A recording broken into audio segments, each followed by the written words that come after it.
This is Pesach Sherbo coming to you live from Spot. My host Terry Hayes is here taking care of the recording. Thank you all for being with us.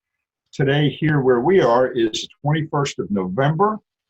And we're starting about a half hour late because we had a little bit of technical problems, but we are here and we thank you all for being with us today.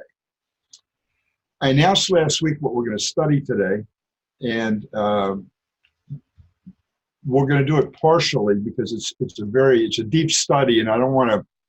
We'll all fall asleep if I try to do the whole thing in one night. It's called the Shar Bitachon, the Gates of Trust, or the Gate of Trust. There are different gates. We call them gates, doors you can go through. And it was written, actually translated from Arabic. It was written by a guy named Bahaya ben Yosef ibn Pakuda, if I got it right, in the 1000s, actually, during the 11th century. In the 12th century, the beginning of the 12th century, it was translated. It was originally written in Arabic, and a lot of Jewish writings were originally written in Arabic because the Jews lived in Arabic countries. They came from Egypt, Morocco, Yemen. There is duties of the heart. That's it. And you can get it. You can, if you Google, there's places that you can get the whole thing on the internet if you want. You can buy the book if you want, whatever. We're going to talk about that. But before we start that, trust, first of all, trust is a big thing. Trust is, let's see if that messes things up. No, that's good. Trust is a huge thing. And we have to learn what is trust. And we're going to learn about the gate of trust, which is gate number 4 in that book you just showed up there, Duties of the Heart. And what trust is huge. It's hard to learn how to trust properly. You know, if someone tells you I'm going to the store, or I'm going to Walmart, or I'm going to Kmart, or I'm going to Target, you're trusting their the places that okay, you trust that person's going there. They're not lying to you. They're not going someplace else. But that's a simple one. The biggest problem is trusting in God. God wants us to know that everything he created is good. He didn't create anything bad. It never says in the Torah or anywhere in the Tanakh, the whole Tanakh, that God created anything that was bad. And you learn to look at even the tough times in your life, that they are unrevealed good, simply unrevealed good. And I heard a rabbi give a class on this the other day, and he gave a great example. I never expected to hear from this particular rabbi because he's one of the old-fashioned guys, dresses in the old-fashioned way. Everything he does is like, you know, you wouldn't expect it. The guy was wearing a suit, but he was still, you know, he was wearing the old-fashioned type robe type thing and everything.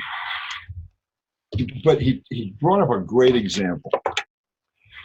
Most people go to a gym or they go exercise in their home.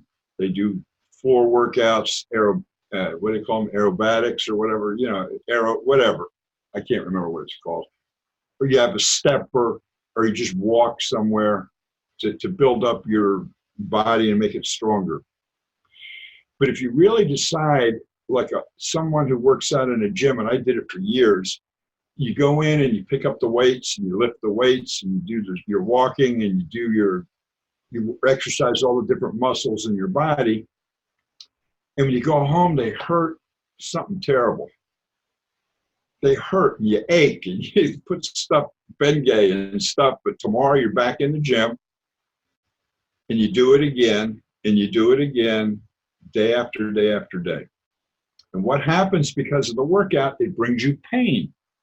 It brings you cramps in your muscles sometimes. But you set a goal. I can lift 100 pounds. Next week, I'm going to lift 105 pounds.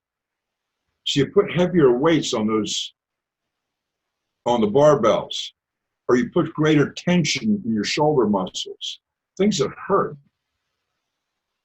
Is that good or bad that you make yourself hurt? Well, it's not so good that you have to go through that to accomplish what you want to accomplish, but it's not bad, is it? Because when you come through it and you go up a step in what towards your goal, you become stronger in what you're working at. Well, life does the same thing for us. When we run into a tough spot, something happens in our life, we get depressed, we get upset, we get angry, we get jealous. These are simply ways that, like lifting weights, we're going through something that we have to conquer to make ourselves stronger. It's not a bad thing. It's something we just have to get through and get to the other side. Whether it's anger, which I had a problem for many, many years, also in my teen years, of something called flash anger. Boy, anything would set me off. When I would be on the dance floor and dancing with a woman, and if somebody bumped into me, okay, one time you bump into me. And if you know, when you know how to dance, you dance so you're constantly watching around you so you don't have these accidents where people bump into you. But when you get somebody on the floor that's not paying attention, you keep bumping into you. I gave somebody 3 tries, and I'd move away from them. But if they did it the third time, they were probably on the floor. If somebody used to ride my bumper on a car, I'd just slow myself down. I wouldn't speed up. I just slow myself down until I stopped. And if they would just stop behind me and beep the horn or something, I'd get out of the car and I'd go over to them, and I wasn't too nice. I had this flash anger. It used to embarrass the girls I was with. It used to embarrass Hannah, may her memory be blessed. So I had to learn to control it. And I started like someone that can't pick up any weights at all. You're first pushing up the barbell up in the air. And then the next time you put a little weight on it, you push it up. There are 2 times that you run into almost every day that bring up anger in you. One of them is when you're standing in line at a checkout counter, and the cashier's working slow and talking to the person next to you, and there's 6 people in front of you, and everybody's tapping on their foot on the floor, looking at their watches. Says, "I open up another cashier. What are we doing here? We're wasting our time." And people get angry about it. They'll go in anger to the store manager. They'll get anger and show the anger to one another in line. Now, they may show just impatience, or they may show anger. Depends on who they are. I used to be the same way. What the heck is this? Man, I got to get home. I got to take the groceries home. I got things to do. I can't just spend all day here. Hey, cashier, stop talking to that lady. Come on, get us through here. I used to be like that. And you've seen people like that. And you can tell the people that are doing it in line because they're tapping their foot and looking at their watch and they're going, what's going on here? They may not get angry like I used to get angry. But I took that opportunity to exercise. What do I mean? When I would feel that impatience or anger coming up in me, I'd say, hold it a minute. Why do I need to feel this way? I have to learn how to control this. So what I would do, I would just put a little smile on my face and turn to the person next to me. It's going like this on their watch, like it's going to speed things up. How you doing? And I just start a conversation. It calmed me down, and lots of times it calmed them down too. And so I've learned in that situation to, when I start to feel this anger come up in me, say, whoa, wait a minute. What's going on here? I can't do this. I'm not supposed to do this. I'm not supposed to think about other people this way. I'm supposed to treat other people this way. And I wouldn't want anybody to treat me this way. I started with that. The second thing I started with, it might have been the first, I don't remember which order I did the 2 of them. The guy to cut you off. or the woman or the old man, whoever it is. You're driving down the road and somebody comes right in front of you, or you're on a 2-lane road and somebody just moves in front of you and slows down for some reason, or they cut you off. And you go, man, we could have had an accident. And a lot of us use sign language to tell people how we feel about it. And we scream at them, and there's road rage all over the world. And I learned that as soon as I feel this anger start to come up in me, I decided I am going to take control. My emotion isn't going to control it. I'm going to control it. And I would, when someone did that, I would just say, gee, I hope they get home safe to their family. Hope they make it home safe. And I would just let it go. It took a lot of work. Believe me, it took a lot. It was hard. It was like trying to pick up a weight. You know, have you ever seen the heavyweight barbell lifting competitions in the Olympics or on TV? They have them. They put a half a pound more on that bar. The guy can't pick it up. It goes over the limit that he can handle. So you think you got things under control, and all of a sudden, poof, you're angry. Now, I'll give you a little clue, because I've gotten there. Thank you, Hashem, for all the help you've given me. People can't push my buttons anymore. But you know what? There's one person on this earth that can still push my button. That's my wife. And I can push hers. That's because of the deep level of care that we have for the other person. And so it happens once in a while. Fortunately, Sharon and I have learned how to control it with each other too. We don't intentionally try to push each other's buttons anymore. We have at times, and we're in arguments, and I mean, we all do it. We say things we know that are going to get the other person angry just because we want to, okay, you said something, I'm going to say something back. We've learned to get that out of our lives for the most part. But it takes intentional thinking. It takes remembering that when we do something, we're doing it in front of our Creator. He's seeing us in the most embarrassing of situations you wouldn't want anybody else to see you in. But how do you think about that? Nobody. Who thinks about that? When you do something, who thinks about that? That's why I recommend people, and if you go back a few weeks, that every morning we get up, you do the Modeh Ani in English. You know, thank you, the living King. We don't mention the word God yet. We just say, my King, for giving me back my soul, and I have another day.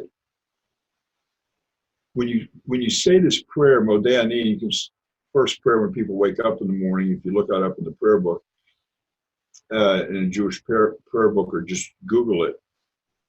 And Svi Freeman on Chabad has a beautiful little 3, 5, 6 minute videos on it that explains the whole thing, and they're really good.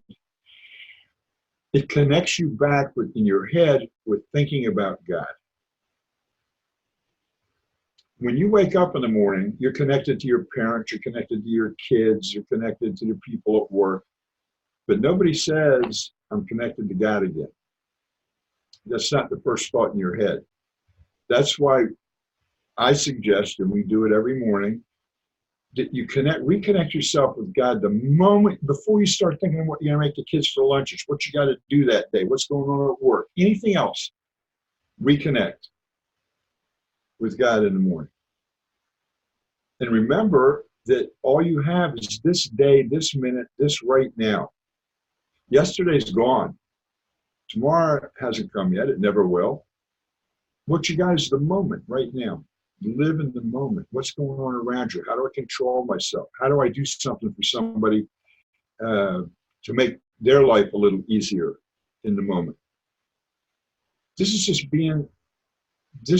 doing the 7 universal laws that God set up for all mankind. Doesn't make any difference who you are, where you live, how much money you got, how much you don't have.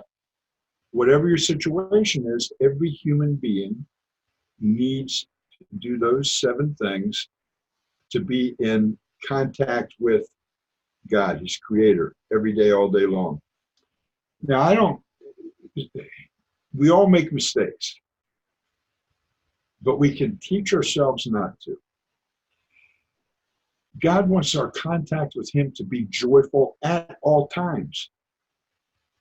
Not, I got to do this. It's Shabbat again. I got to all these rules I got to handle. That's for the Jew. Oh man, I feel like murdering this guy, but I can't do it. Then all these things, or I want to smack the person, or whatever. If we always put our thought that, wait a minute, would God want me to do this? Not would I want to do it, because if I wanted to do it, I'd do it. But would God want me to do this? Is this part of what he wants, how he wants me to live? The minute you ask that question of yourself, you're thinking you're consciously thinking. You're not doing something from your subconscious. Now, in the Torah portion, where the three angels come to Abraham, and one of the angels is telling them, oh, a year from now, you're going to have a child. They talk about God turns to Sarah and says, why are you laughing? She says, I'm not laughing. He says, yes, you laughed. She didn't go, ha, ha, ha, out loud. The laugh came from way down deep in her subconscious. Why? She didn't yet trust God enough to know that he's going to do what he says he's going to do. So, oh yeah, somebody my age, I'm going to have a baby. It didn't even come up into her conscious mind, and it didn't come out loud. When God told Abraham, he rolled on the floor laughing in joy. It was a good type of laughter.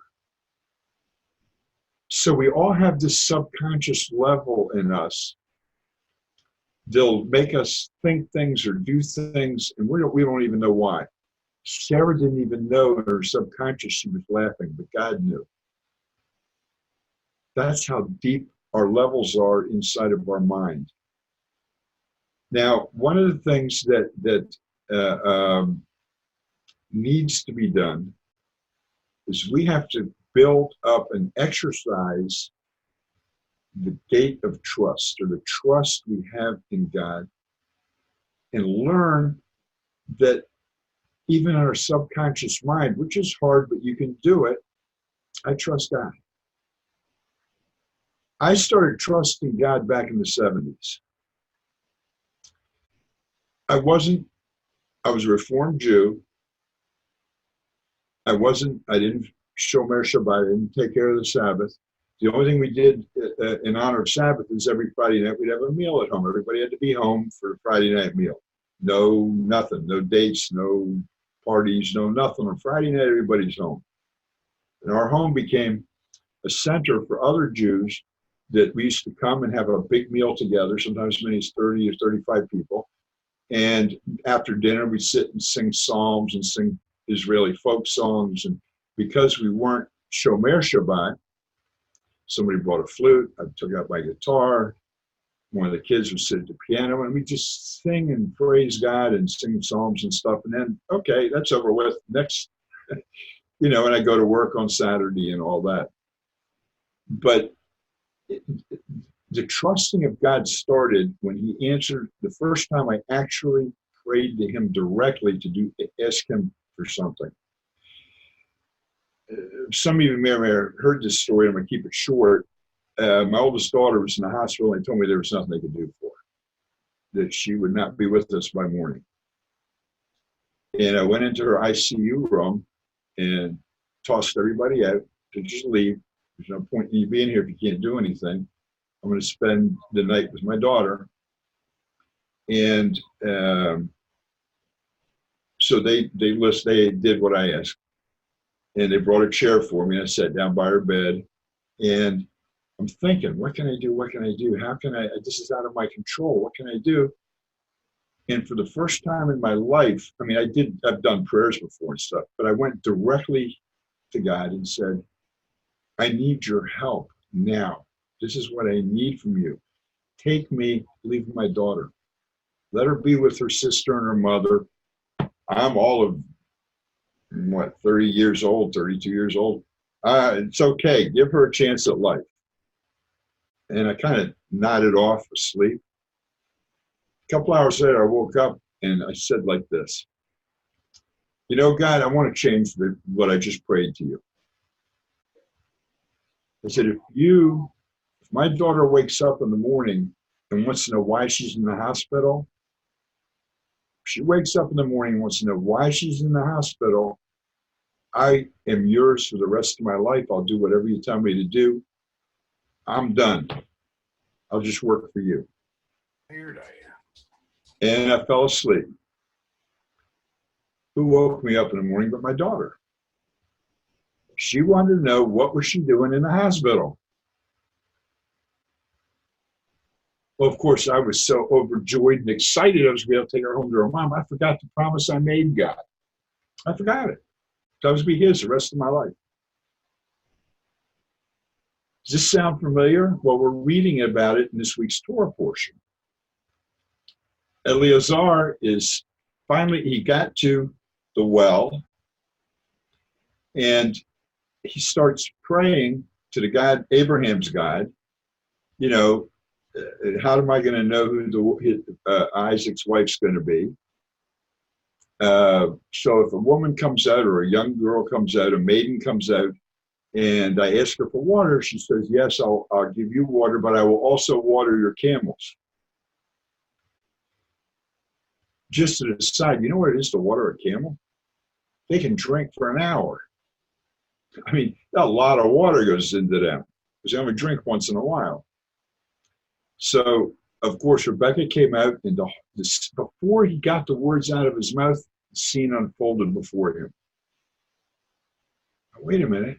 The guy just finished praying, or hadn't finished praying, and God answered his prayer. How did this happen?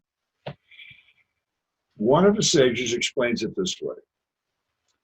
Eleazar was very close to Abraham. He was in charge of all Abraham's stuff. Abraham trusted Eleazar even though he was a Canaanite.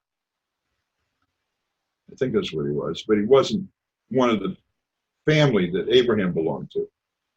And even he had wanted his daughter to marry Isaac, and of course, Abraham told him, can't do that. You got to stick in the family.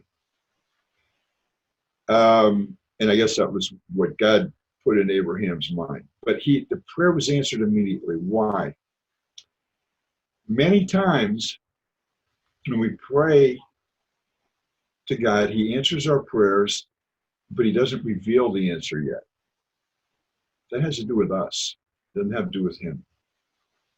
Our closeness to him on a daily basis is what one sage says, and I don't remember his name right now. I read it twice, and I knew I was going to remember his name, and I didn't write it down. But he said that the further you are from God, the longer it takes your prayers to be answered. And it doesn't make any difference who you are, by the way. God answers any human being's prayers one way or another. Every human being, he hears all prayers that are uttered on the face of this earth. Some people see it revealed quicker, some later, and some they don't see it revealed because whatever God's reason is, he's not going to answer, and he's not going to say yes, he's not going to say no, and he's just going to be silent. That's his business. But every prayer is answered. Now, I start with the minute that happened in the hospital, and I said to God, I'm yours the rest of my life, do what you want with me. I forgot that promise. I forgot it. But you know what? He didn't. And for the next 20-some years in our life, in our family, we didn't have another illness other than a cold or something. Both my daughters were in the top 1% of the high school students in the United States of America. One of them even got a letter from one of the presidents. I don't remember who it was. What a great job she did in high school. One of them graduated the highest level in college, whether it's summa cum laude or something. No drugs, no alcohol, no pregnancies, none of that stuff. 2 good kids I got. And our life was good. Everything I touched seemed to make money. And I was a salesman back then. I made a lot of money. Of course, threw it away. When you got, I never learned how to save money. But we got everything we wanted. It was just amazing. I had some antique cars, and I had my yacht down on Chesapeake Bay, and a nice house. And until 1999, from the 70s until 1999, I wasn't serving God at all. In 1999, one day, I had a question for him, and I got down on my knees, which, by the way, we're allowed to do in private. We just can't do it in front of, we're not supposed to do it in a congregational manner because it's what other people do in their religions. And we're not supposed to do what they do. Even if it's something it says David did and Abraham did and everything else, if other people are using it in other religions, we can't do it today because people may think we belong to that other religion. But in my living room, I got down on my knees and I asked a question and I got an answer. How do I know I got an answer? Because as I'm kneeling there, it felt like I got this big hug and I was like lifted off the ground. And I was given an answer. Now, the fact that I misunderstood the answer was my fault. But I got the answer, and I've been serving God ever since. That's when I started teaching Torah portions on a radio station that I set up, or on the internet. I started traveling in America to different churches and talking about Israel and trying to bring people that were anti-Semitic or were taught anti-Semitism, bring them closer to Israel to stop some of this anti-Semitic stuff. And he's taken me since 1999 until today, so it's at 20 years, he's taken me through steps that have put me right where I am today. Just that simple. You're seeing me here talk about these things because I trusted God. Every time he opened a door in front of me, I went through it. And when I think back all those years that I had forgotten, but I did the same thing. When a door opened in front of me, I just walked through it. I didn't think about it a million different ways. I just walked through it. Today I know when that door opens to do a certain thing or stop doing a certain thing, because God's in control. So I might as well just go through the door and see what happens on the other side. Without fear, without trembling, and do it joyfully. One of the things that's happened in the last month, I was given a place up in the old city and spot to teach out of, and I'd stand out on the street and pull in anybody I could to listen to 3 or 4 minutes of the tour guides would give them. I did it for over a year. And as you know, I got ill and had an operation, and it took me about 120 days to get over it. And I was just thinking of going back up there and start working in the circle again. And the rabbi that has the place is paying for it. He says, the half you're using right now, I got somebody's going to pay me rent for it. I said, fine, take the money. Because he was giving it to me to use, that area. I just paid for the utilities and things like that. I said, that's fine. He says, you're not upset that you can't use it? I said, no, there's a reason things happen. And obviously God has put this in front of us, and it's okay with me. Well, that's fine. I'll find another place right now. It's off in the house, and I walk around the spot and I talk to people.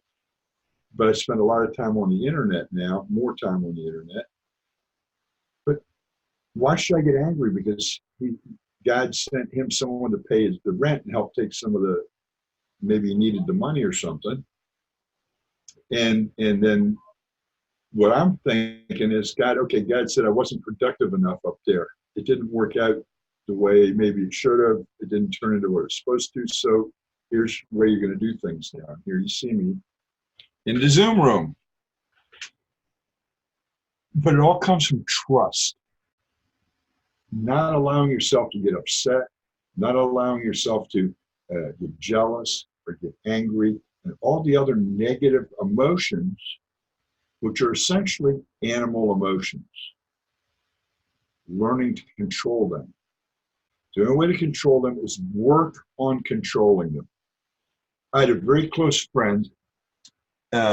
She used to say, I pray every day for God to give me patience with people. I don't have any patience with people.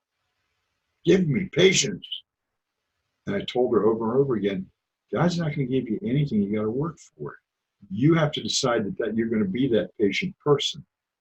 Don't sit back in your rocking chair and ask God to give you something, because there's no freebies on this earth. If you want something, you got to work for it. If you get something for free, it's worth exactly that, what you paid for it. We all know that. So that one last thing before we get on to the gate of trust, I want to talk about the Keter, or the crown of glory. We all know what it is. We've all heard of it. Without getting into a whole lot of Kabbalah and Tanya, it's something that sits on a head, right? It sits on top of a head. It's also within the worlds. It's something that sits on top of the world of the creation. It all comes down like this. But there are 620 pillars that hold the crown and connect to the head. 600, not 613, 620. This is a very important thing to understand. These 620 things and the crown that sits, and it's up to you, but that's the light of God sitting there above you, and you to connect to it. There's 620 connections. They list them. They count them out. It's the 613 and the 7 universal laws. 620. Now, it's important to understand that, okay, I have 620 connected to me, but so do you. God didn't create you different than He created me. The thing is, once we come together as Israel, the righteous of the nations and the Jews, we're all called Israel. Once we come together as Israel, we have an obligation. The obligation is to do the 620. But wait a minute, how can I do 620 things, commandments, da-da-da? Just like if you look at me, I'm obligated to 613 anyway. How do I do it? Nobody has ever done it. Nobody can do all 613. Nobody can do all 620. The key to everything is being part of the one, part of God, realizing we're part of Him, and everybody else that we're looking at here on the screen, and everybody else are also a part of Him, and they're no different than me, and we're all connected together anyway, one to the other. We're all part of the same Creator. There's no difference between us, even though we're seeing different faces and different things. That's just the animal covering. Inside, we're the same. The connection to God is the same. I'm created that I have to fulfill certain of the 620. Not all of them, just certain ones, according to who I am. I'm not a woman, don't have to fulfill those. I'm not a judge, don't have to fulfill those. I'm not a Cohen, don't have to fulfill those. There's no Bet Mikdash, there's no holy temple right now, so I don't have any responsibility to anything in the Bet Mikdash, whether it's for the commoner or for the Kohanim. And I'm a commoner, I'm not a Kohen. I just have to do the thing that God created me to do. Do the things that I can do, and not aspire to do something that somebody else is doing. Don't have to do that. I just have to be me. Terry, when I first met him, he said to me, God showed me how to be me. And I said, you got the idea. That's the truth. That's what we're supposed to do. God just wants us to be who we are, who he created us to be. And every single one of us has something that God, as far as we're concerned as Jews, I can say God created me to help one person in my life out of a particular situation. That could be the whole reason of my whole life, but it's what God wanted me to do. So it's done. But how do I know that? No. So what do? I do what I know is my responsibility to do. I have to do whatever it is I have to do out of the 613. I can't do all of it. When it comes to the righteous Gentile or the righteous of the nations, what do they have to do? All human beings have to do the 7. The 7 are essentially categories. Under those categories, believe it or not, even the Jew, we're all, if we listed how many things I have to do in my life and the things I have to follow, there's probably about 250, 260, somewhere in there. Guess how many are in the 7 Noahide categories? Excuse me. About 250, 225, 250. It's no different for you than it is for me. Some of the things I have to do are a little bit different, like Shomer Shabbat and things like that. But under the everyday living and treating other people and all that, it's the same for all of us. There is no difference. Those that get into this thing about, well, I'm going to do what the Jews do, God didn't ask you to do it. God didn't ask me to do what you guys do when it comes to what to eat and all the other stuff. We all have our part to play. I don't need to be like you, and you don't need to be like me. We need to be the person God wants us to be, and that brings us together. That's our common denominator. I don't have to wear the same shoes you do. I don't have to fix my hair the same way. I don't have to wear the same clothes. Doesn't make a difference to God. Those are our free choice things, and our free choice also is to connect to him. And people that don't connect to him are really missing a wonderful experience in their life. Do you need to be spiritual? Well, it'll probably reach a time when you're going to want to be a little more spiritual, but you don't have to be. You just have to do the things in the way that Hashem wants you to do them. This crown that is above creation and above you, 620 things connected to your head, light, information, whatever you want to call it. We call them columns. In the top of each individual column, there's a capator, I think it's called in English and in Greek or something. That's a crown.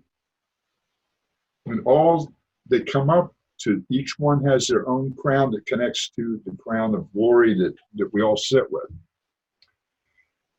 The whole thing here is, it's not sitting and studying, not sitting and reading, it's not sitting and praying, it's doing, it's action.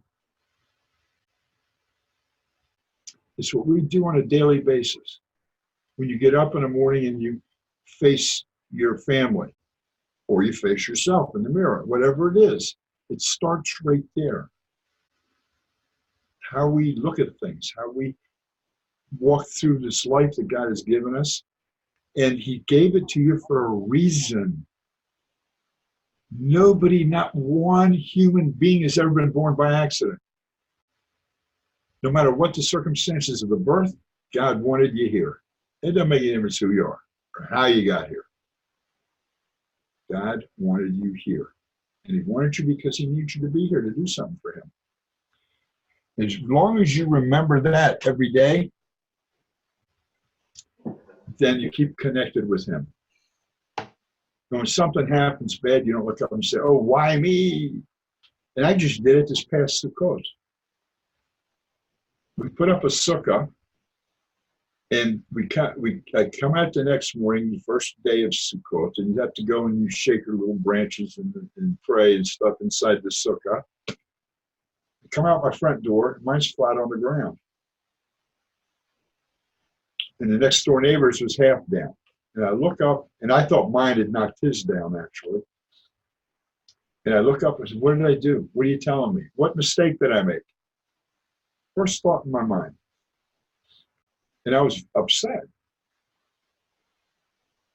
And we were invited to go for lunch to somebody's house. And we walked up there later on in the day after our prayers. And as I walk up, I see on one street, all of them were knocked down. On the next street, everything was fine. One house was knocked down, one wasn't. Then I realized what happened. Some kind of wind came through during the night, and it was strong, and it just knocked the things down. And I thought I'd put mine up good, but evidently I didn't. But I realized it wasn't me. It wasn't something, why me, God? I didn't even have to ask the question. Because that would have been a pretty harsh thing for him to do to anybody. But we realized the weather did it. And the ones that came down, we actually didn't have them anchored properly. Some of us talked about what we used to anchor them with and how we did it. So we made a mistake in anchoring it. If we'd anchored them better, it stayed up like the ones, other ones it did stay up. So it's just coming and trusting in God and not asking, why did you do this to me, God? But you do ask why in certain example. I got angry the other day. Internally, I got angry. It wasn't the other day, it was about 4 months ago. I'm talking to Sharon. We're walking down to the car, and we have to go down about 12 steps to the car, and you're in L pattern. And I'm fuming inside over something. And there's still a few things that get me a little upset. And all of a sudden, I find myself falling down the stairs. These are stone stairs with brick walls on both sides.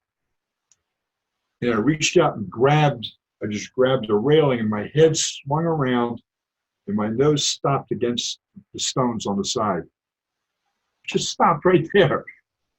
I even scratched one of my glasses. I have new glasses now. I didn't smash my nose on the thing.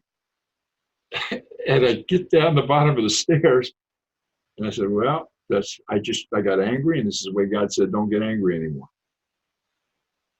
So sometimes you have to think about what happened to you in an immediate thing, but don't start saying, why did you persecute me, God, or something like that. He never does that. He doesn't do it.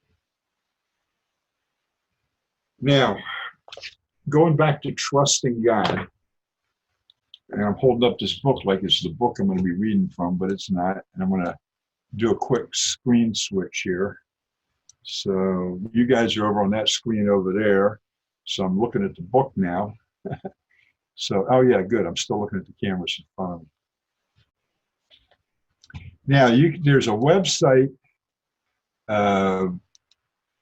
you can go to get this.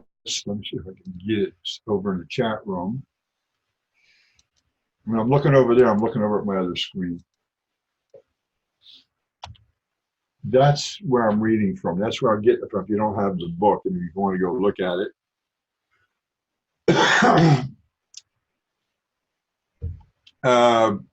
You can download a PDF of it. I think I did that too. It's just easier for me to pull up this right now.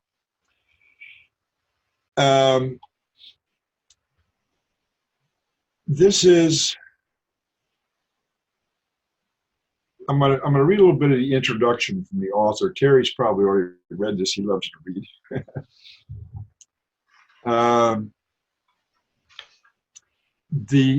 In the introduction to gate number 4, and we're jumping ahead, there are 3 other gates. It says, the author says, since our previous treatise dealt with the duty to assume the service of God, I deem proper to follow it up with what is more necessary than all other things for one who serves God, placing one's trust in him for all matters. The reason being the great benefits this yields both in religious and in secular terms. Now, I have a problem with the word religious, and here's my own thing, but I want you to know that Noahide is not a religion. Being Jewish is not a religion. These are ways of life. But Back in the day, don't forget this was written in the 11th century, we were being compared to other religions, so we talked in a manner in which other people could understand, and so they used the word religion. But the benefits in all religious matters, I'm going to say spiritual instead of religious, among them peace of mind. Trusting God as a servant trusts his master. Because if you don't place your trust in God, you're going to place your trust in something else. And whoever trusts in something else other than God, God will, Almighty, it says, will remove his providence from such a person and leave him in the hands of the one he trusted. And he will be, as it is written, for my people have committed two evils. They have forsaken me in the spring of living waters to dig themselves cisterns, broken cisterns, do not hold water. From Jeremiah 2:13. Look at this phrase for a minute. You want to say something, Terry? Go ahead, but I do want to comment on this section. Okay. Look at this phrase for a minute, because it's a very interesting thing. If somebody doesn't place their trust in God and you place your trust in something else, whoever trusts in the other thing other than God, God will remove his providence from such a person and leave him in the hands of the one he trusted. That means if you trust the sun God, God says, okay, go ask him for what you want. Go pray, go get your prayers answered by the sun God.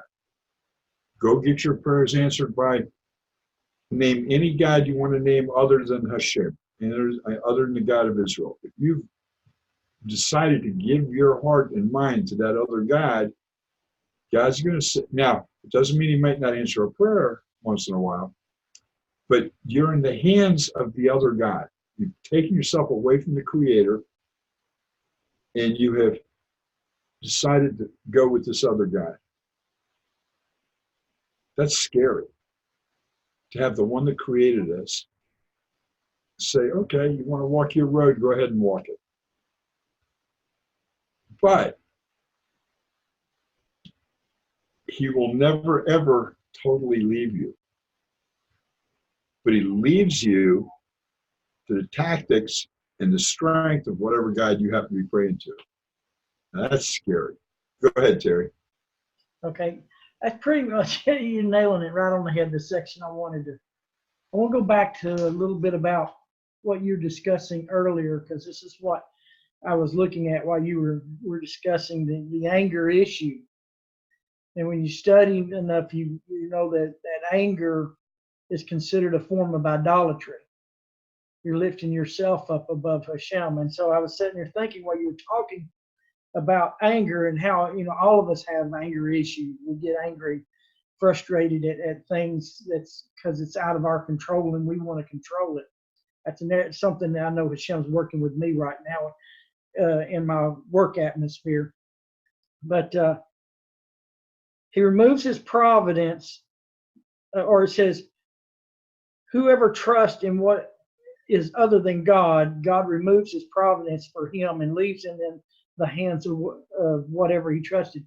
So in essence, almost like what you're saying, when we get angry, we're pretty much doing a form of idolatry. We're trusting in ourselves, and so therefore God says, oh, you trust in yourself? He's going to leave yourself in your own hands and see what you can do with it. That's what I was, when you were talking, that's what I was getting when I seen this. I'm like, oh, okay. So now I'm understanding why, some of my frustrations and my angers with certain things I deal with is God backs off and like, okay, you're not going to trust me, but you're going to trust yourself. Here, let's see where trusting yourself gets you. That's what I got. That's what I got out of that while you were talking a while ago. You're muted, Pesach.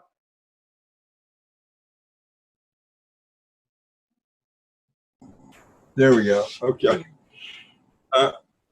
I should put these screens one on top of each other instead of side by side. It'd be easier, probably. Now, the benefits in what I say, what he says are religious matters, but walking with God, the spiritual stuff,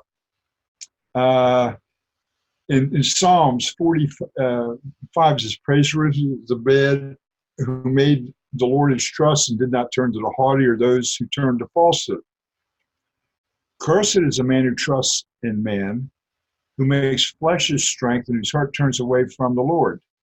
And that's in Jeremiah 17:5. So if you place your trust in wisdom and tactics, physical strength, and industriousness, or being busy, you're working for nothing. You're going to work for nothing. Your strength is just going to get weak. And believe me, I know that's what happens to you as you get older. Tactics will fall short of accomplishing what you desire. In Job 5:13, it says, he traps the wise with their own cunning. And we read in one of our prayers every day, it says, young lions suffer and want, they're hungry, but those who seek the Lord lack nothing. Lack no good, I don't know. Those who seek the Lord lack nothing. So as long as we're connected with him, as long as we keep our moving forward with him, and keep ourselves in the proper way, Hashem's going to take care of us. If someone relies on wealth, it will be removed from him and left to someone else. It is written, he lies down rich, but there is nothing to gather. He opens his eyes and his wealth is not. Job 27:19. What happens to all the wealth and everything we work for is when we're alive and this is great, man. Got my new house, got my yacht, got my classic cars in the garage, got 5 cars in the driveway. Everybody in the house has a car to drive, and we don't have to share a car and all that kind of stuff. Where does it go when I go? I sure don't get to take it with me. So I did all that work for somebody else to enjoy. And the next person's going to do all that work for somebody else to enjoy.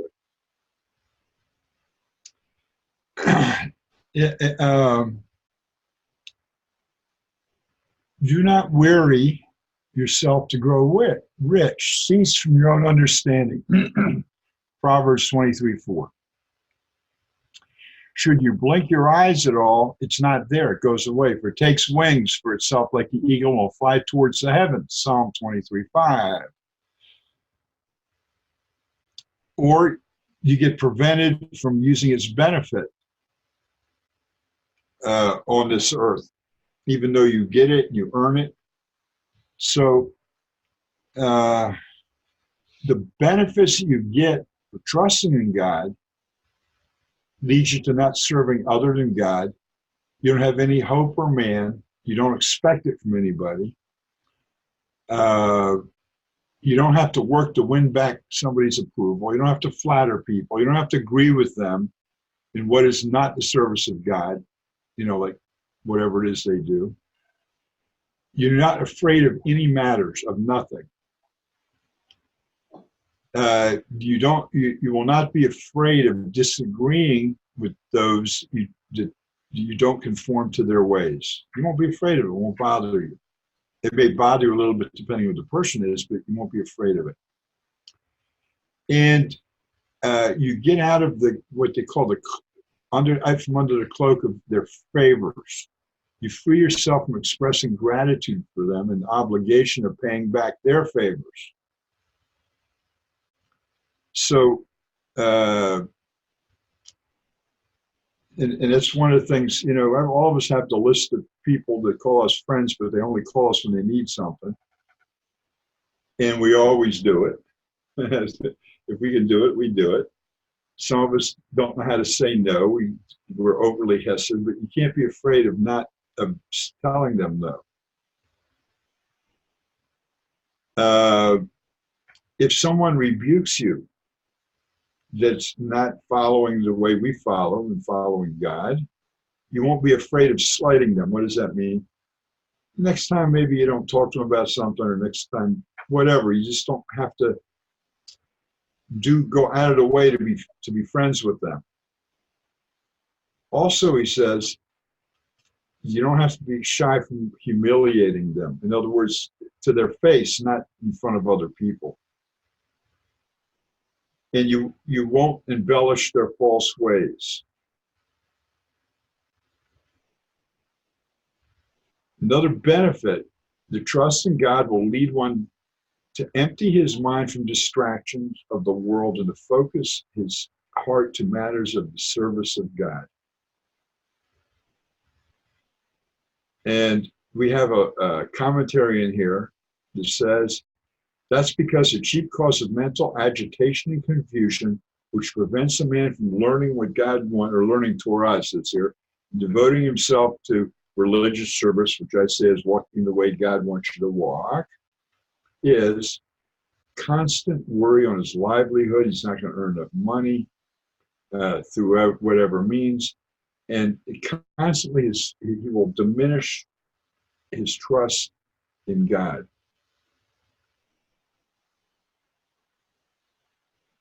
So, and in the book here, they give he gives, now remember, this is written in the 11th century. He gives an example of the alchemist who learns how to turn silver to gold or something. You can read it if you want.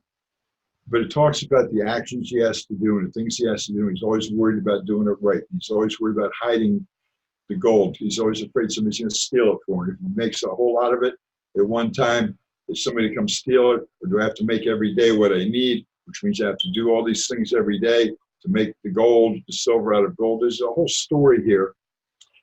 But the bottom line is he doesn't trust anybody because he's holding a secret. So everybody is suspicious to him. So if you read that, he's fearful and he has anxiety. It goes into pretty much of a detail what the alchemist goes through and all the trials and tribulations he has. And then it talks about the benefits of trust in God for worldly matters is peace of mind from the worries of the world, peace from the frenzy and drive to pursue the lusts of the world, feeling calm and secure at peace in the world. And it says it in Jeremiah 17:7, blessed be the man who trusts in God, and God shall be his refuge. For he shall be a tree planted by the water that sends out its roots by the stream. Its roots by the stream. It does not fear when heat comes, its leaves stay green, it has no worries in a year of drought, and never fails to bear fruit. It's Jeremiah 17:7 and 8. Everything's there. We have to understand the more we put our trust in God and not in ourselves and not in other people, the better we are. Some people, yeah, go ahead, Terry. I got a question. Sure. It might be a little more than for this, but many of us here have been around and studied enough. Okay, we know. Now I'm leading this into this trust issue on behalf of the Noahide. And I know that when I was studying for conversion and stuff, we learned that Abraham, when he was taken out into the to look at the stars and all this stuff, and God said he was going to make him a father of many nations, and that was the pointing that Abraham could read in the stars that he would be fruitless. He would not have children. Is what I'm saying, not fruitless, but being without child. But God was saying you're above nature, and therefore when you start studying Judaism, especially Hasidus, you understand the Jews and Israel is above nature, and that they are no longer under the control of the stars and the constellations and stuff. And some of the rabbis I've read, since deciding to remain a Noahide, talks about how the stars and the constellations still have control of the nations, and all the nations have their appointed, Malachim over them.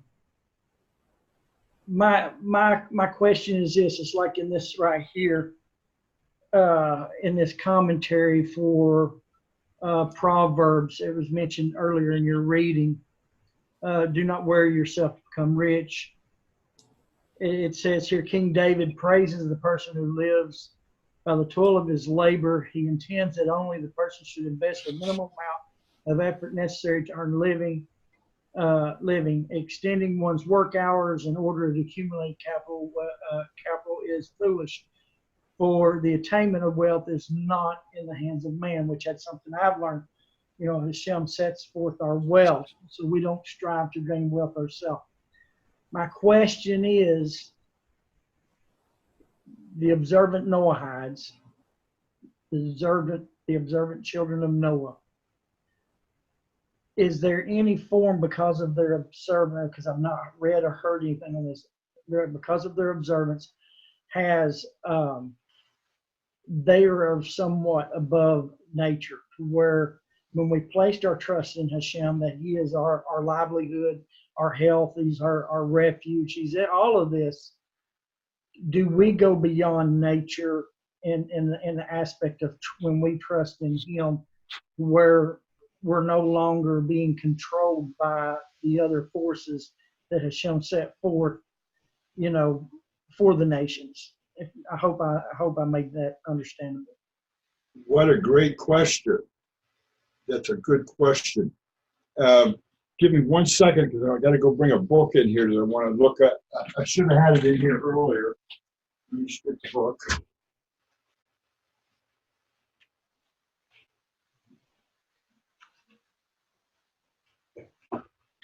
Okay.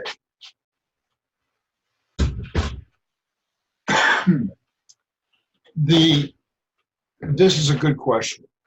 How do you get to that point above nature? How do you get to the point where you just say, okay, God, you're taking care of me, and I don't have to worry about stars in the sky. I don't have to worry about nothing. And I want to read you something that I say I don't know how many times a day.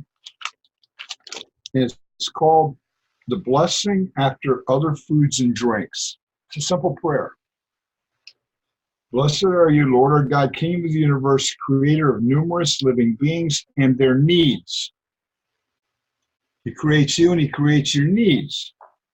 For all things you've created with which to sustain the soul of every living being. We thank you for everything you created to sustain the soul of every living being.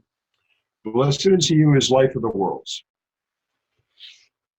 Now, you said in your question, you actually answered yourself in the question, that Israel is above the constellations, above the stars, above the nature.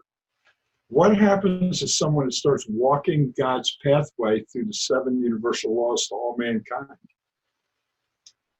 You become part of Israel. You become entitled to the same thing I'm entitled to, the next level of life. You become entitled to everything Israel gets. So you're lifted above the natural. You become a part of Israel. Wherever you are in the world, you become a part of Israel. It's not like these people that go out and spend $10 on a T-shirt and says, I'm Israel or something. That doesn't get it. What gets it is walking the 7 universal laws. The most important thing anybody that is not Jewish, we're already told as Jews, because what we do, we've already been lifted up. Now our job is to teach everybody else how to become part of Israel, so you're lifted up above all that stuff. Yeah, because see, this has actually been a concern of mine since choosing not to convert, is this aspect of all this stuff that I had learned, you know, about life, about Hashem being our source, and then when you're reading the commentaries and everything, it's always, Israel above nature, Israel's this, but it's all because part of the covenant. And it's kind of like it's not said anything about the righteous of the nations and how much they have a play in this. So you're kind of left wondering, well, what I learned, is it profitable for myself, or is it, since I'm not part of that, well, it doesn't apply to me? You know what I'm saying? Right. Look. I mean, because if God is our, Psalms, it's King David, he's Jewish, the King of Israel. Hashem is my refuge, my high tower, my strength, and all of that, is we, not being Jewish, but clinging to the God of Israel through the 7 laws, can we make that same proclamation? He's our high tower, He's strength, He's our refuge. Can we make that declaration in truth? You know what I'm saying? So we're not taking anything from Israel, but it's who we become in Him as well. That's the whole point. We're put here to teach people that, yes, when you start walking those 7 universal laws given to all mankind, including a Jew, if there's a Jew that doesn't walk it, he's hurt himself terribly. But yes, you are elevated to that status of having, He's your high tower, He's your strength. Every being is. It says it right here in this little prayer I just read. He says He creates everyone. Wait, let me, lost the page. It says He creates everyone.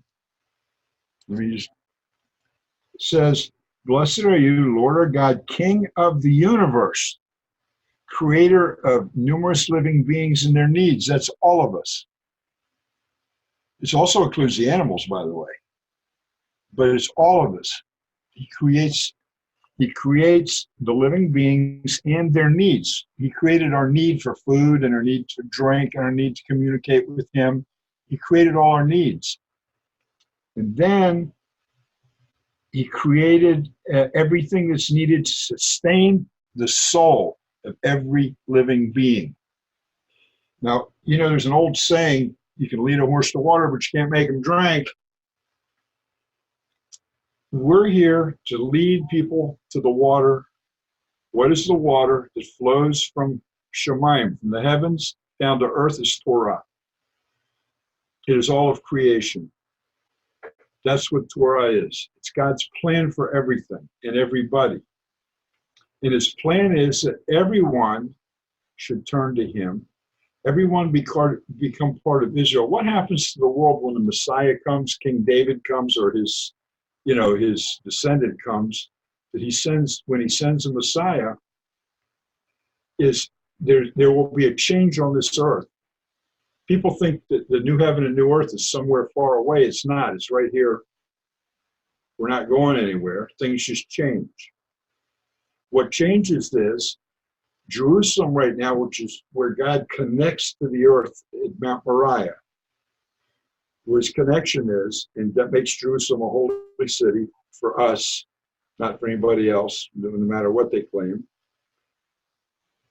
From there, it spreads out to the rest of the world. When the Messiah comes and takes His rightful place on the throne in Jerusalem, and the third temple is built, all of what is called the land of Israel becomes Jerusalem. That means the minute someone steps on the land here, when you come and visit here, and you were here, you stepped into a higher spiritual plane. You didn't know it, you don't see it, but you got to feel it. You got to open yourself up to feel it. You got to let your inner self, that part that connects with God, let you understand that people come here, no matter who they are, they come to the land and they weep. They know where they are. A Jew will go to the wall as part of the remains of the wall that was around the temple and touch it and feel. You can feel the power of God in that wall, a residual power, because He's so strong. When you decide, I'm accepting it, you are elevated out of the world into God's world, which is Israel. And when the Messiah comes, the land of Israel, not people, the land of Israel becomes Jerusalem. The whole rest of the world is elevated up a level to become Israel. And anybody that wants to be in the world doesn't have to be here. They're going to have a choice. And believe you me, there are going to be some people that won't want to be here. When you connect with the God of Israel, He calls Himself the God of Israel. He is the creator of all mankind. And when you connect with Him, you've raised yourself up to the level of Israel. That's why people are called righteous of the nations. They're called tzaddikim, righteous people. Now, I'm not a righteous Jew. I'm just a Jew that does what I'm supposed to do. But you guys get called righteous. But to get that, to be called righteous by God, you have to do those 7 things that he requests and live your life. When he opens the door for you, use it. Maybe it's a door to great wealth, but if you get the wealth and don't use it for his purposes, then you may lose it again. I did that. I never used it for his purposes. I made a lot of money twice, lost it all. Don't have any more because of my silliness and not understanding and all that. Now my income is what I need every month, more or less, somehow or another, to get things paid. So you, and remember, there's a difference between needs and wants. It says here, God supplies all your needs. He doesn't say he gives you all your wants. Yeah, I want a Mercedes convertible. Well, I got a car. That's a need. But I want a Mercedes convertible. I'm going to get it? Probably not. Unless I decide that Mercedes convertible is so important to me that I forget everything else in my life and just go out and work for that, then what has happened? That Mercedes convertible has become an idol in my life. I'm doing everything for that Mercedes. I used to do everything for a bigger yacht, for another antique car, for another house, for another this, another that. That's what I used to do. I'd set goals of earnings every year. That became my idol until I reconnected properly with God. But I trusted him the whole time. You know, the important thing in life is to do it and walk through it. This is, you know what, you have to understand where we are today, what we call life, is nothing but the portico, the entranceway to eternity. This is our test. We have to get through this to get to the next level of life. Now, that doesn't mean you have to be an aesthetic. Aesthetic doesn't mean you have to just sit in a corner and do nothing like some religions teach us, sit on the bank of the river and watch it go by. No, you're supposed to live it. You're supposed to do. You're supposed to move forward. At the same time, doing it the way God wants it to be done, not the way you think it should be done.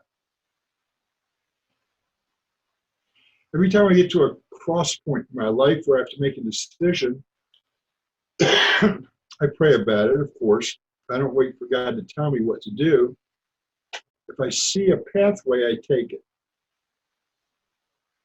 When I go down that pathway, if that pathway is shut off from me, another door is going to open. But I did something. I moved forward. But I didn't allow it to become an idol in my life. Yeah, let me tell you something. Something I love, and it took me a lot of years to learn this. In the last 20 years, I would talk to people and I would teach people, and I'm teaching you guys right now. Words are coming out of my mouth. And tomorrow, if you say to something that you learned tonight, and you say to them, guess what I learned? Guess what I understand? And you never say you learned it from me, that's okay. I used to get angry at stuff like that. I'd talk to people and I'd hear them go give a lecture and use my words that we just had coffee over 2 weeks before. He does a whole lecture and teaching on it. And I said, least you can do is say, you know, I was talking to Pesach and we learned this or that. And I learned this or that. People don't do that.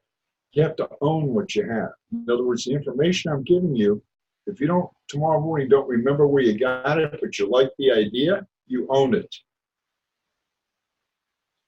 Now, one of the things we do in our teachings, because we're teachers, we try to tell you exactly where we got our information from, so you know it didn't come from us. It's come from somebody else who got it from somebody else who's got it from somebody else. And if you want to learn how we do it, go read Sayings of the Fathers, Perkei Avot. You'll see the chain, and people are given credit from where the chain comes from. Or teachers will say, I got this from the Gemara, I got this from the Talmud, or I got this from this, or I got this from that. So people know you're not giving your own opinion. This is the key to understanding the things you're learning, whether it be from somebody that's pushing some other idea or some other thing. The minute it goes away from previous teachings, it's their opinion. Look, Torah gives us a point in which to start and a point in which to end in everything. Let's take a simple example, the Torah portion, the weekly Torah portion. We're reading about Chayei Sarah, the life of Sarah right now. And you can get 150, 200, 300 essays, midrash we call it. This rabbi says this, and this one explains it this way, and this one explains it this way, and this one explains it this way. And sometimes in between, their stories are so far apart, you don't know what to think. You only have to see one thing. Do they have the same starting point and the same ending point, which is back at Torah? If they do, then this person sat down, put this all together. This is the way he thinks it is, going from one to another. And as long as none of his explanation violates Torah, it's okay to read it. You don't have to choose between which midrash is better than the other, because they're all right until something comes along to prove them wrong. But when someone comes along and says, this is our starting point, now this is different than what you learned from this, and this is different from what the rabbi's saying, this is different from what the sage is saying, so we're going to end up over there, but this is the right way. They all got it wrong. Then you got big flashing lights have to go off in your head. No. The same thing goes with all these different Noahide teachings. Some of them, there's some rabbis out there that teach a little differently. There is a rabbi that just landed in Israel. There's the group of Satmar Jews, very religious Jews, they do Torah and everything. They don't recognize Israel as a state. They come and visit here. They'll go visit the graves of the righteous people. They'll pray, but they will not live here. They say that Israel of today is not the Israel that God wants. And when God wants a place called Israel, he'll make sure it's run the way he wants it to be run. Well, they're right. So they are right to think the way they think, because when the Messiah gets here, we're going to be living in a theocracy, not a democracy. Looks what's happened in Israel right now is that we don't have a government. We haven't had one for months. We've had 2 elections. Looks like we're going to a 3rd one. That's democracy.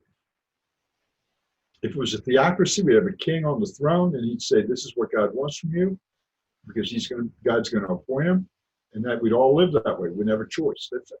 Done. No more democracy. Creation is not a democracy. It's a theocracy. Creation is what God made. And every single one of us are part of it. And the minute that you as a person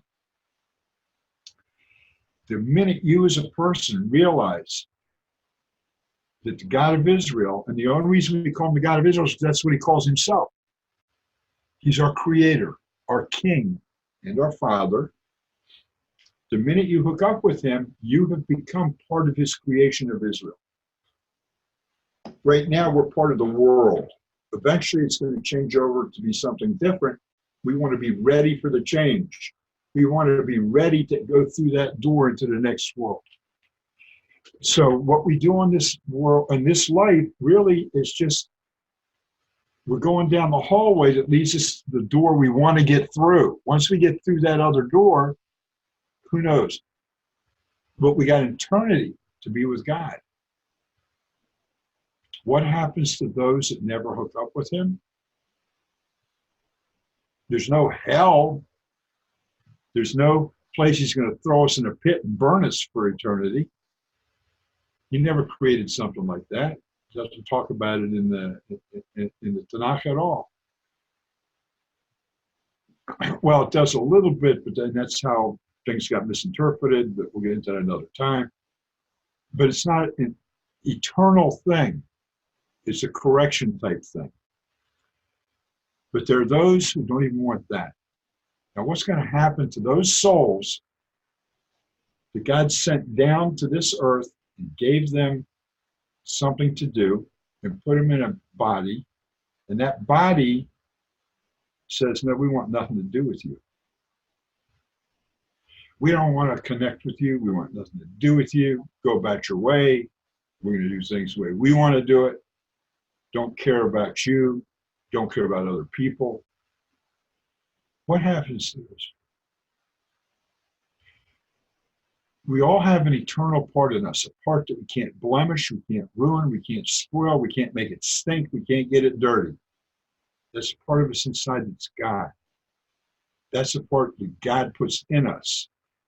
Whether you want to call it two souls, levels of souls, whatever you want to call it, that's what it is. When you go back to him, that peace goes back to him. It goes with you or without you. How's that? That's the only way I know how to put it. If it goes without you, where are you?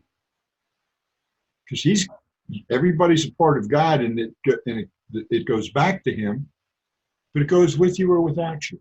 If it goes with you, you're still him. You're still with him. You still have your identity. You're still going on to the next level of life. If it goes without you, one of the most scariest thoughts I've ever had in my life is,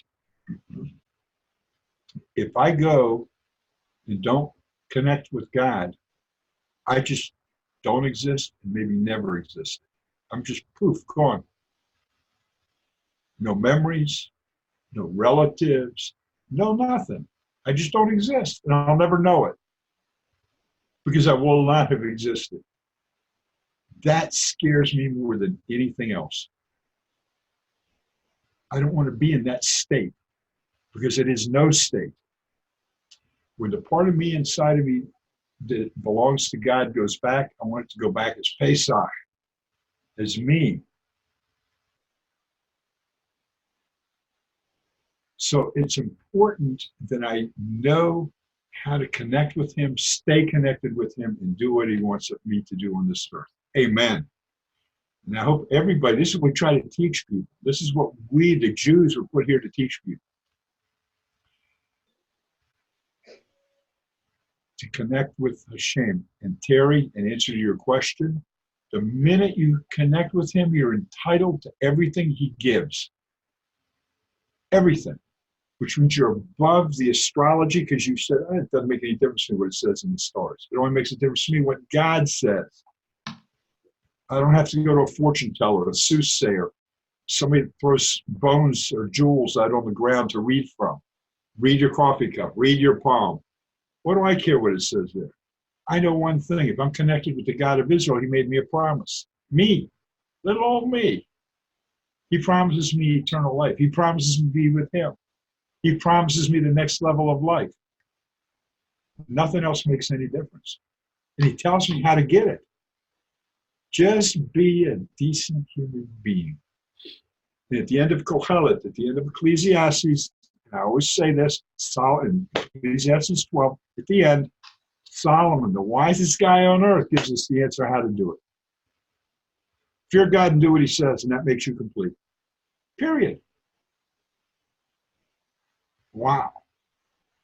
Is that hard? It's hard for us, some people, to accept it, but it's not hard to do. Every single one of us can accomplish this goal. Not one human being cannot accomplish it unless they don't want to. We are the most powerful, being of his creation. We're more powerful than angels. We're more powerful than anything else he created because we were created in his image and he's the most powerful. Nobody else was created in his image. A giraffe wasn't.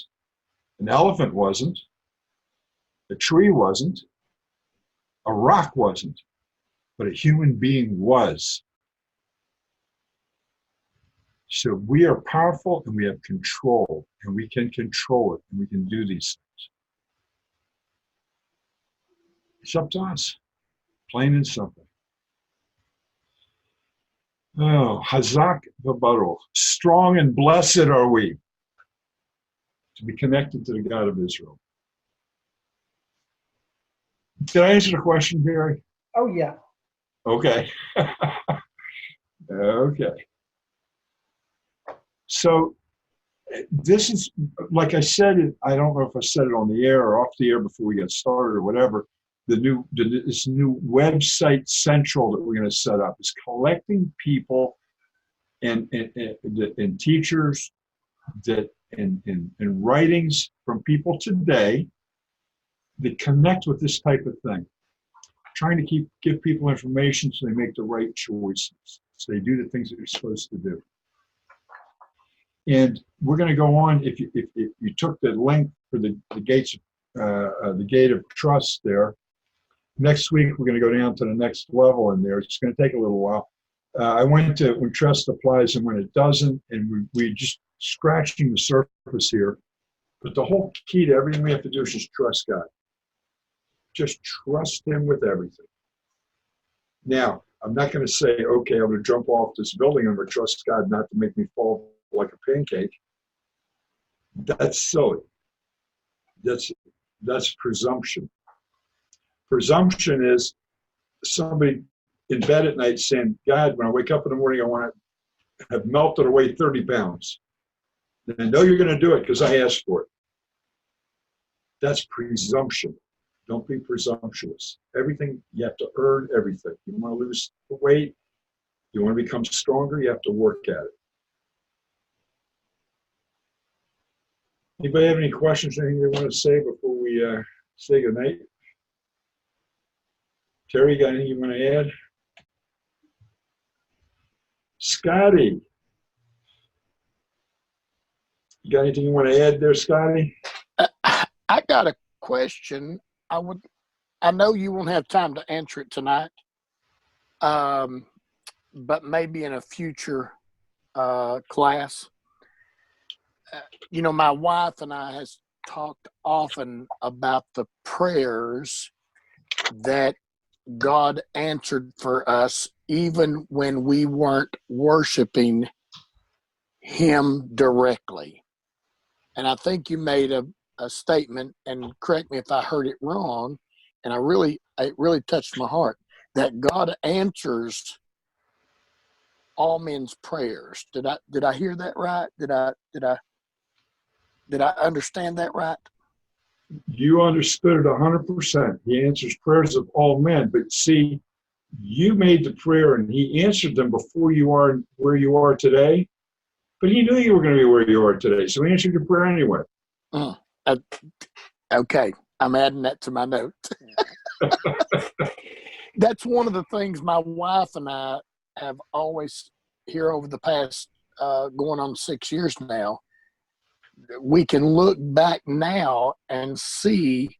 I remember one. Can I tell a little story real quick, Pesach? Of course, we love what you had to relate. Well, about I'm going to say this was 30 years ago, because my wife and I was in the Pentecostal type ministry for over 40 years, traveled full time, but we met this little Jewish man in one of our tent revivals, and I just had a connection with him right off the bat. And I asked him right in the middle of the service, I said, I just feel like asking you, do you have something to bless us with? And he stood up and he sung this little song. Can I sing a little song for you, Pesach? Of course. He that keepeth Israel neither slumbers nor sleeps, slumbers nor sleeps, slumbers nor sleeps. He that keepeth Israel neither slumbers nor sleeps, slumbers nor sleeps. And that song he sang 30 years ago never left my wife and I's heart. It just locked in us. So, okay, that's all I want to say. Yeah, that's good. That's good. And God answers prayers. It doesn't make any difference where you are in life. It doesn't make any difference where you think you are. God knows where you're going. So he answers prayers for everybody. I mean, why not? We're all his children. So why wouldn't he answer your prayers? If he doesn't answer them, that's for you and him. Because every prayer gets a yes, a no, or a silence. So everything's answered. Terry, you had something to add? No, that just ties into something else you said here a class a week. So I thought I had written it down about, I can't remember exactly how it goes, but it's what you're saying. He knew where you were going to be, and you said something here a while back, very something similar to that point, to where it always deals with the subject. I think was asked about how does God know everything, and you said something in that realm. Because he knows where you're going to be, and something in that realm. It's just yeah. Well, it's really good because my wife and I, we've had Scotty. We've had the very exact same questions because my wife was a recipient of a pure miracle when we were young. She had cysts on her ovaries, and we didn't know this, and she ended up in the hospital. She was tasting blood, and one was inflamed that needed to be drained, and they said there's a solid mass on the other one the size of a golf ball. And they went in, and it was on the CAT scan. I saw the pictures, and they said we're going to drain one and take a biopsy of the other one. And they went in and drained the one that was inflamed, and it went over to the other ovary. It was clean, nothing there. They had pictures of before and after, and there was nothing there. But Baruch Hashem, we didn't know. We were kids, We prayed the only way we knew how to pray, So I'm glad Hashem just knows where I'm going to be before I get there. That's exactly right. He knew, Scotty, he knew where you're going to be today. He knew you were going to be faithful to him. He knew that you were going to come into the truth. So he went and answered your prayers. Same with Terry and his wife. The same with everybody. He just knows he doesn't have to say, well, wait a minute, let me look at my crystal ball. He just knows. Now, how does he just know? I'll never know. But he just, the minute that you're created, of course, before creation of all things, he knew that Scotty was going to be created and how Scotty was going to end up connected to him because he knows the beginning and end of all things.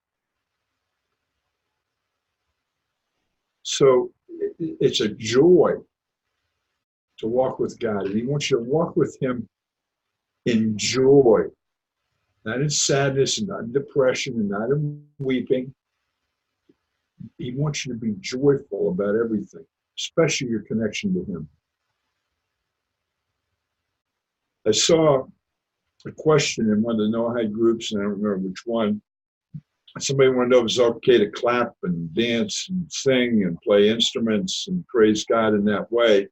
Was it okay to do it that way? Of course it is.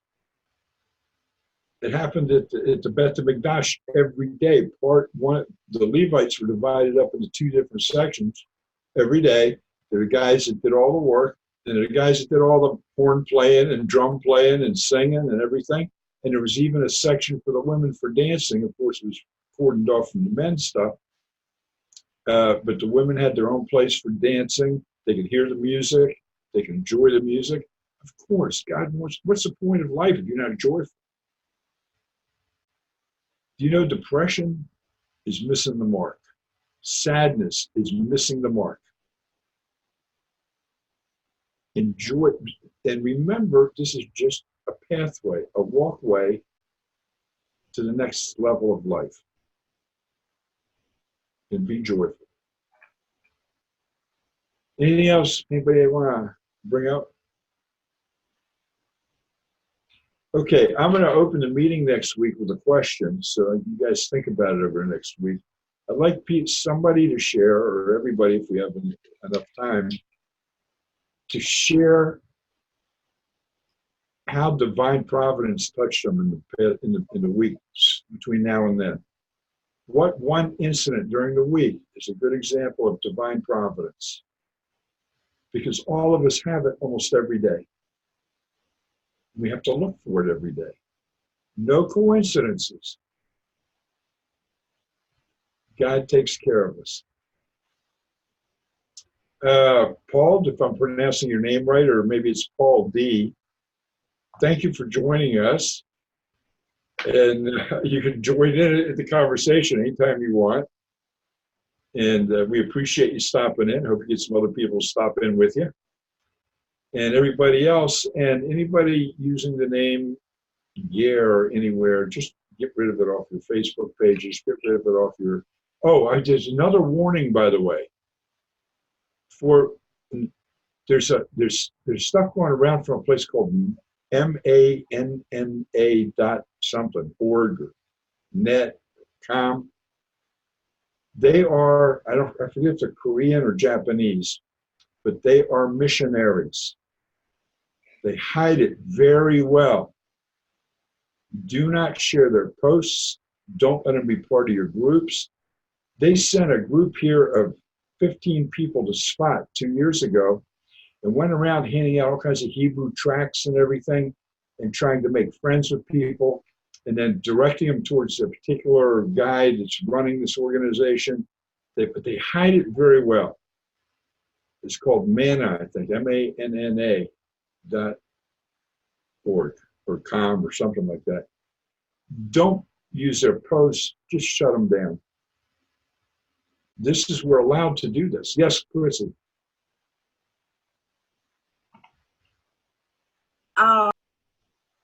No, you turned your microphone off again. Oh. Okay. Okay. Pesach, I'm so pleased you raised this G movement problem. I have a real ongoing problem with them, and especially when I read some of the things other groups are mentioning and going by, and I don't know. I'm so pleased though that you're organising this special group of gathering of people for a website, and I'm so relieved when you mentioned about the GER movement, because it is a problem. Yes, it certainly is. And somewhere on the internet, there's a letter that's signed by a whole lot of prominent rabbis and names you will mention that'll put it down, say what they feel. And we're allowed to do that. You have a copy of it, do you? Yeah, it's on the internet. Yeah.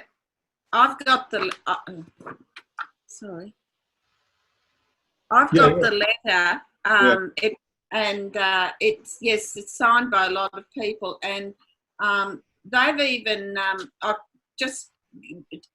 they took a photo of Rabbi Weiner and Rabbi Peretz. Well, they didn't take the photo; they screenshotted it, and then they wrote these comments which weren't anything like either of those rabbis would say, and put it out there.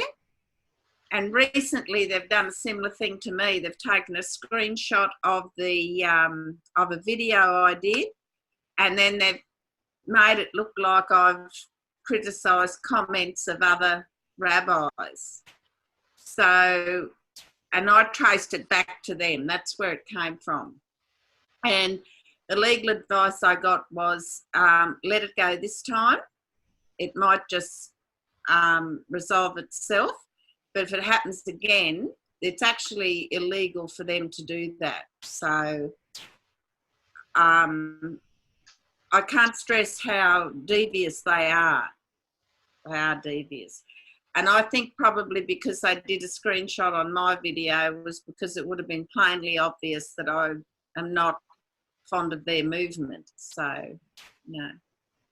Yeah, well, actually, they're not allowed to, nobody's allowed to use videos or photos of anyone without permission.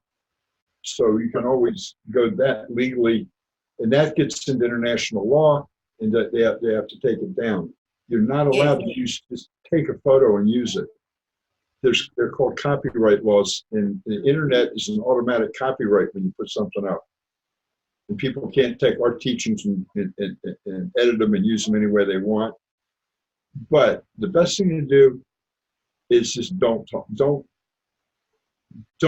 give them any credence. In other words, the more we talk about them, it gives them like credibility, just like Giving other religions.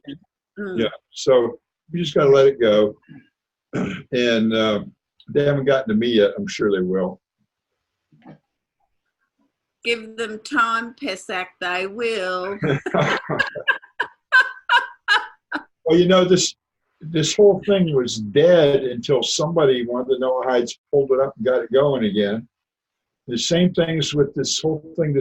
Somebody's pulled up this Sanhedrin website, and if you notice, it says Nascent Sanhedrin. Do you know what nascent means? It means budding, just beginning to start. That was in 2005. That thing's been dead for at least 7 or 8 years. And now people are saying, oh, wow, look at this. And they bring it up and bring it up and bring it up like it's something living that it's not. What they've done is they've dug up a corpse and they put the zombie up in front of us. So no such thing. They tried it. Doesn't exist. One of the rabbis involved, there's a very learned, prestigious rabbi here in Israel, but he's been disassociated with that group for a long time, but they're still using him to push it and so forth. You can't help it. His name's on the website they built. It's still sitting there. So anyway, there are offshoots, and there's things. Yeah, Shai, that's right. They're mocking the Temple Institute. People like this, you just don't pay any attention to. They're totally against what God says to do. So,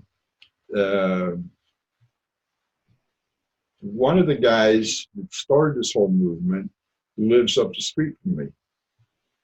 When I first got involved in the Noahide movement, I called him up. I wanted to sit and talk to him. I thought maybe we could help, but I didn't realize he'd started this other movement. And then I found out, and I just said, no thanks, I'm good, and walked away from it and him.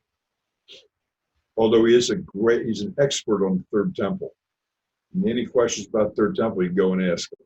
But the other things he teaches about the Ger stuff, just forget about it. We have to realize that the more of you guys that hook to Israel, and the more righteous of the nations there start to be, the stronger the opposition is going to be. It's always balanced. Even in ourselves, it's balanced. And it's hard to push down the other side. There's one of the Rebbe's, right after Baal Shem Tov, I think he used to call the other side the little guy. The little guy trying to change your mind. That's what he used to call it. Because whatever happens to the good, you're going to get the little guy trying to convince you something else. And I like that. And when I was growing up, I remember the cartoons, the little angel on one side, the devil on the other side. It's truth, though. That's what happens. And we have to learn to mute this guy and let the angels speak. By the way, I so like huh? I like the Native American story of the two wolves. You know, Oh yeah, which is the strongest one, the one you feed. that's right.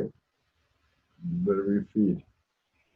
So, all right, it's been a while, so we're gonna cut it off. And I really enjoy these meetings. I love being with you guys, and it helps me. I'm hoping it's helping you.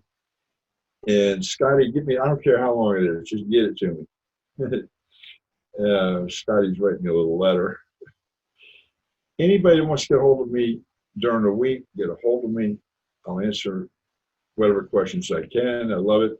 Sometimes you might message me and I'm sitting with my drive, and that helped get any question answered real quick this past week. That's okay. I'm here. I'm accessible.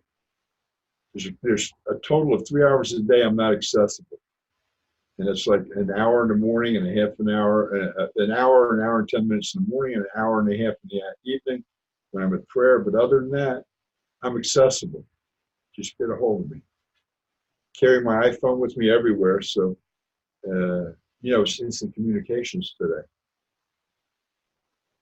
I think that's what Hashem wanted us to have. Thank you, Angelica. Thank you, Chrissy, Charles, and Shara, Paul, Martha, Veronica, and Scotty. Is Richard a relative of yours, Scotty?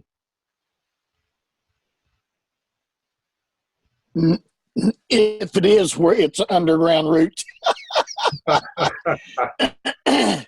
No, we claim Ken when we first met during the gathering here in East Tennessee. Of course, he's from California. I don't think he'd ever met anybody else with the last name Helton until me. So other than his immediate family, so we kind of just hit it off. Oh, good. Okay, God bless you guys. See you next week. If you need to get a hold of me, through Messenger. And Terry, thanks for everything you do. Appreciate it very much. Thank you for what you do for us. Bye-bye. God bless you guys.